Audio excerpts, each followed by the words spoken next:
Di konten sebelumnya, aku sempat bilang kekuatan Subaru itu sebenarnya OP, tapi nggak jadi OP karena banyak minusnya. Bersama admin Aruru Onigiri di sini, mari kita bahas.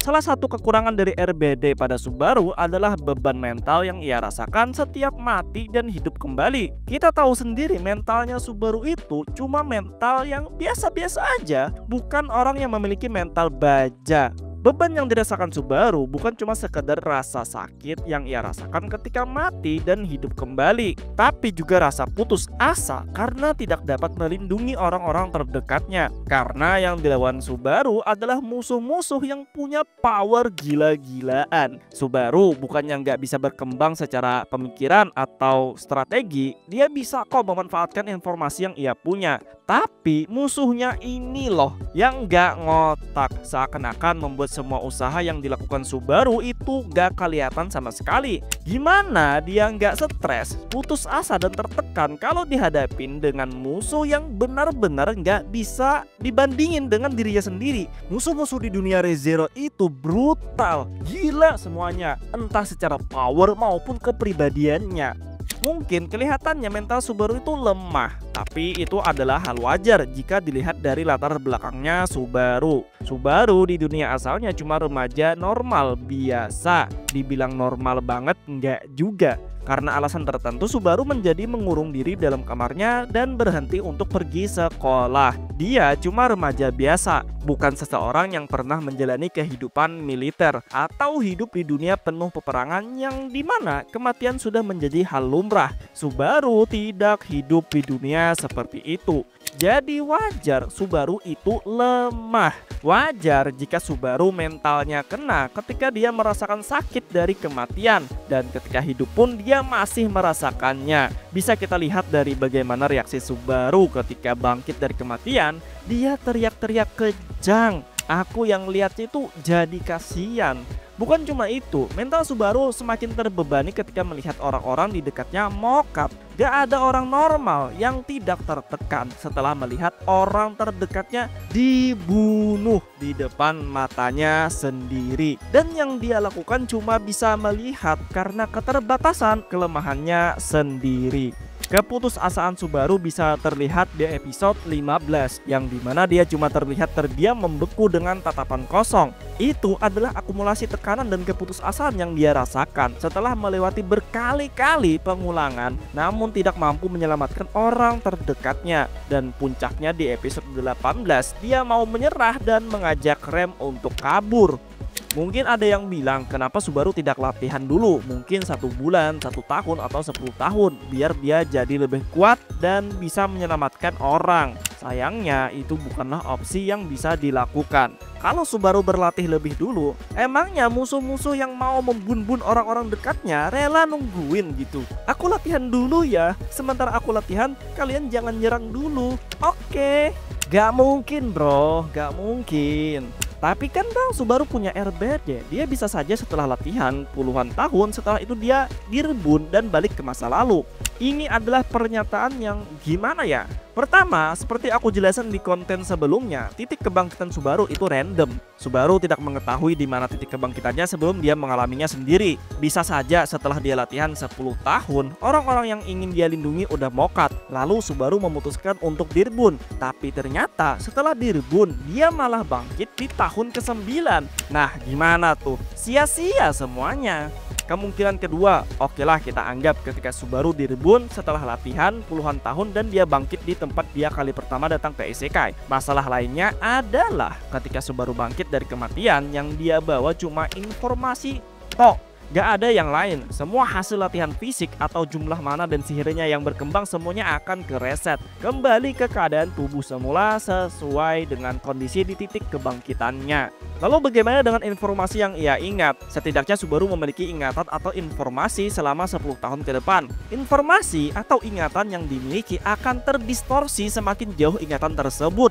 Bisa kita lihat di awal-awal episode ketika Subaru berkonflik dengan Elsa, setiap pengulangannya itu berbeda. Gak ada yang sama plek ketiplek. Ketika baru kekirim ke isekai, Subaru Mokat bersama Emilia dibunuh di bar tanpa sempat mengetahui siapa pelakunya. Di pengulangan pertama, apakah sama kejadiannya? Tentu berbeda, karena Subaru mencoba mencegahnya. Dia melakukan tindakan yang berbeda dengan kehidupan sebelumnya. Lalu di pengulangan kedua, Subaru malah mokat oleh para preman. Dan di pengulangan ketiga, Subaru bertemu dengan Reinhardt, malah berbeda lagi dengan kehidupan sebelumnya. Semua pengulangan yang terjadi nggak ada yang sama persis dengan kejadian di kehidupan sebelumnya. Walaupun inti konfliknya tetap sama, yaitu Elsa ingin mendapatkan emblem milik Emilia dan membunuh orang-orang yang terlibat. Kenapa ini bisa terjadi? Inilah yang dinamakan butterfly effect. Butterfly effect adalah istilah yang dipopulerkan oleh ahli meteorologi bernama Edward Lorenz pada tahun 1960-an yang mengatakan kalau kepakan sayap kupu-kupu di Brazil dapat menyebabkan tornado di Texas setelah beberapa waktu berlalu. Sebenarnya ini cuma metafora, bukan berarti kepakan sayap kupu-kupu yang langsung menyebabkan tornado. Tapi secara tidak langsung itu adalah awal dari perubahan kondisi atmosfer. Artinya perubahan kecil sekalipun dapat memicu serangkaian peristiwa dan kejadian kompleks yang akhirnya menghasilkan perubahan.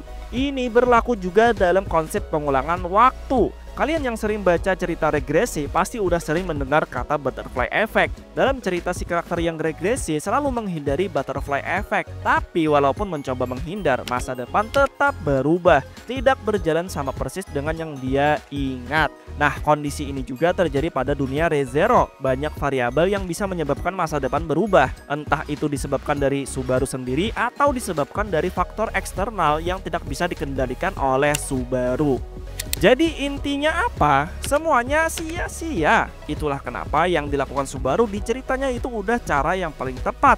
Learning by doing. Kenapa aku bilang learning by doing? Karena Subaru juga nggak bisa bertanya pada siapa-siapa tentang kekuatannya ini. Kalau menceritakan pada orang lain, jantung Subaru akan diremes-remes. Kalaupun bisa seperti kasus Echidna di Castle of Dream, Echidna sendiri tidak mengetahui cara kerja dari RBD. Padahal dia adalah salah satu karakter yang memiliki pengetahuan yang luas. Mau bereksperimen pun juga risikonya tinggi. Dengan sifat dan mentalnya Subaru, aku yakin dia sendiri nggak akan berani untuk coba-coba dengan kematian. Malahan dia akan menjadi gila lebih dulu sebelum mengetahui cara kerja RBD jika dia tetap memaksa melakukannya. Saking banyaknya kekurangan pada sifat dan mental Subaru dan juga kekurangan pada RBD itu sendiri, RBD pada Subaru nggak bisa dijadikan sebagai kemampuan yang bisa digunakan sebagai senjata untuk melawan musuh atau sebagai solusi untuk menyelesaikan masalah. Bisa dilihat di season 2 ketika Subaru mulai berani melakukan direbun. Ini adalah titik permulaan Subaru mengeksploitasi RBD. Bahkan dia memarahi Beatrice karena menyelamatkannya. Subaru takut kalau diselamatkan Beatrice bisa berpengaruh pada titik kebangkitannya. Dia takut kejadian seperti kasus Ren terulang kembali. Apakah dengan eksploitasi RBD ini bisa menyelesaikan masalah yang dihadapi Subaru? Jawabannya tidak. Malah nggak ada kemajuan sama sekali. Dia menjadi tidak bisa berpikir dengan jernih. Apapun terobos aja. Yang penting dapat informasi, meskipun harus mengorbankan diri. Karena dalam diri Subaru tertanam mindset, kalau aku mati, aku masih bisa bangkit lagi. Biarkan aku yang tersakiti, asalkan orang lain bisa selamat. Bisa dibilang ini udah masuk kategori self-harm. Poin inilah yang menjadi masalah. Semakin Subaru mengeksploitasi RBD, mental Subaru akan semakin tertekan. Bahkan dia sudah mengidap PTSD sejak season pertama. Bagi kalian yang tidak tahu PTSD itu apa, PTSD atau Post Traumatic Stress Disorder adalah gangguan mental yang muncul karena melihat peristiwa menakutkan, mengenaskan atau traumatis yang berkepanjangan dan berulang. Tapi apakah semua orang yang mengalami kejadian menakutkan atau mengenaskan berulang kali dan berkepanjangan dapat mengidap PTSD? Jawabannya enggak juga. Ada beberapa orang yang memang memiliki mental kuat atau memiliki cara tersendiri untuk melupakan dan mampu menerima segala hal yang dia alami. Kasus yang terjadi pada Subaru, dia adalah tipe orang yang memiliki mental biasa-biasa aja. Itulah kenapa ketika dia mengalami kematian berulang kali dan melihat orang-orang terdekatnya mokat, itu sangat membebani mentalnya. Bahkan kalau ditelaah lebih jauh, kayaknya Subaru tidak hanya memiliki PTSD, mungkin lebih dari itu. Dan mungkin dia udah mengidap gangguan mental lainnya sebelum ke transfer ke isekai. Nah, kenapa aku menyinggung mentalnya Subaru? Karena kemampuan berpikir seseorang sangat dipengaruhi oleh keadaan mental mereka. Semakin tinggi tingkat tekanan mental atau stres yang dialami seseorang, semakin sulit baginya untuk memproses informasi, susah membuat keputusan rasional, dan pandangan menjadi tidak jelas. Ditambah Subaru nggak bisa menceritakan kemampuannya pada orang lain, tentu membuat mental Subaru semakin tertekan. Bisa kita lihat betapa leganya Subaru ketika dia bisa menceritakan RBD pada Echidna di Castle of Dream. Jujur di episode tersebut aku terharu. Tapi gak jadi terharu setelah tahu niat asli Echidna. Pengaruh mental inilah yang membuat pengambilan keputusan Subaru menjadi ceroboh. Lihat di season pertama ketika awal-awal konflik melawan Paus Putih dan Uskup Kemalasan. Walaupun di sana Subaru tidak mengeksploitasi RBD, tapi saat itu Subaru sering ngokat. Lalu di season kedua ketika di Sanctuary dan Dimension, eksploitasi RBD hanya akan membuat Subaru semakin terpuruk dan pengambilan keputusannya akan semakin ceroboh. Tujuannya untuk menyelesaikan masalah dengan RBD, tapi kenyataannya malah membuat masalah itu menjadi semakin runyam.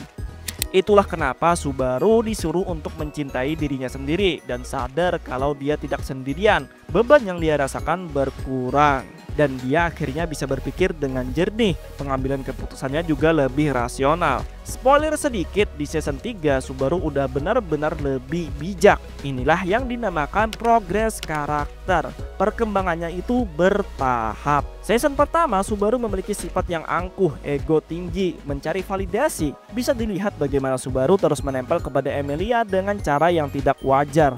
Merasa cuma dirinya yang bisa menyelamatkan Emilia. Di season pertama ini juga Subaru memiliki rasa rendah diri. Padahal dia sudah ditawari oleh Roswell untuk minta apa aja, tapi Subaru malah menyia-nyiakannya dan cuma minta jadi pelayan. Ini adalah bentuk dari rasa rendah dirinya. Nah, sifat-sifat ini berkurang setelah episode 18 ketika Subaru mendapatkan kepercayaan dan support dari Rem. Lalu season 2 Subaru kembali terpuruk dan sifat negatifnya muncul lagi. Ini terjadi ketika Subaru tidak bisa menyelamatkan orang yang udah menjadi pendukung dan yang telah mempercayainya. Sifat rendah diri yang sebelumnya cuma secuil sekarang tumbuh menjadi lebih parah. Subaru menjadi mempertanyakan keberadaannya yang lemah, keberadaannya yang gak bisa melakukan apapun. Sebenarnya dia ada untuk apa? Inilah titik di mana Subaru mengalami krisis identitas. Bertahap setelah melewati berbagai kejadian dan dengan bantuan orang-orang di sekitarnya, Subaru bisa bangkit lagi dan akhirnya dapat menghargai dirinya sendiri. Season 3 adalah buah hasil perkembangan Subaru dari season 1 sampai season 2. Dan aku sendiri setelah nonton season 3 aku puas banget. Gimana bilangnya ya? Re:Zero itu anime yang bukan cuma menceritakan MC dengan karakter di sekitarnya, tapi juga menceritakan MC dengan dirinya sendiri. Mungkin ada orang random yang bilang mental Subaru itu cemen, membandingkan Subaru dengan karakter lain yang katanya mentalnya lebih kuat lah, lebih pintar lah, bisa menyelesaikan masalah dengan cepat lah. Ayolah, gak usah banding-bandingin gitu loh. Semua karakter punya sifat dan kepribadiannya sendiri. Jangan memaksakan identitas suatu karakter ke karakter lainnya. Re:Zero itu udah bagus dengan karakter Subaru yang penuh dengan kekurangan. Justru itulah yang membuat Re:Zero bagus. Aku lebih suka karakter seperti Subaru yang memiliki kekurangan. Ada sifat jeleknya, gagal berkali-kali melakukan tindakan yang bodoh. Dia itu bukan karakter yang sempurna, tapi bukan berarti dia nggak berkembang dan tidak memperbaiki dirinya sendiri. Aku lebih bisa menaruh simpati dan empati pada karakter seperti Subaru daripada karakter yang bisa melakukan segala hal dan memiliki sifat tanpa celah dari awal cerita. Ya mungkin itu aja konten kali ini. Udah terlalu panjang yappingnya, udah bebusa ini muncungku. Nah menurut kalian sendiri bagaimana? Kalau ada tambahan atau koreksi silahkan tulis di kolom komentar. Jika kalian suka dengan konten seperti ini jangan lupa like dan subscribe biar tidak ketinggalan update terbaru.